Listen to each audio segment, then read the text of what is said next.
মাইসে যদি চার পাঁচটা বউ রাখবার পারে, তুমি মাত্র একটা করবা, তাই উঠবো কারে? কত জায়গা ঘুরলাম, কোনো জায়গা বাহি নাই, কারের মধ্যে বউরে কোনো জায়গায় দেখি নাই। হাই, আমি কইছি যে বউ গাড় উঠবো না, কথা কোন বিলে হেডা বুঝোস না, তাতে আমার বিয়ে করবে চাস? বুঝিস, আমি যদি আজকে বিয়ে করি, সেই বউটা কার বেঁচে থাকবো, কারটা খাইবো, কারটা কিনবো, সেটা বরাদ্দ করছ, ওইটারে গাড় উঠা কয়। ও, তোমার মধ্যে মাইসের মেয়ে থাকার নব্য না খেয়ে, তোমার বাপের কাছে জিগাইও দাদি থাকছে কি খায়ে।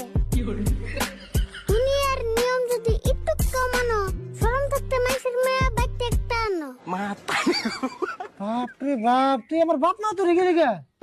ওই তুই যে ভালো করে হইনা দেখা, আঙ্গো মা যেমন করে সংসার করছে এম করে মেয়েরা পারবো রে? আঙ্গো মা একটা কাপড় নিছে ঈদের মধ্যে, সেই কাপড়টা সারা বছর চলছে, 100 গ্রাম তেল দিয়া 1 মাস রানছে, 1 জোড়া স্যান্ডেল 2-3 বছর বুনছে, তার ফিতা বদলিয়ে বদলিয়া। এম করে মেয়েরা পারবো?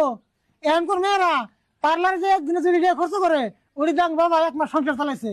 এখানে কথা মনে হইলে তো বিয়ে করি না, বিয়ে কেমন করি না। দেওসেন, আগের দিনের কথা কোকা, তখন আসল অভাব, কুড়ির যুগে সব মানুষের পাল্টে গেছে স্বভাব।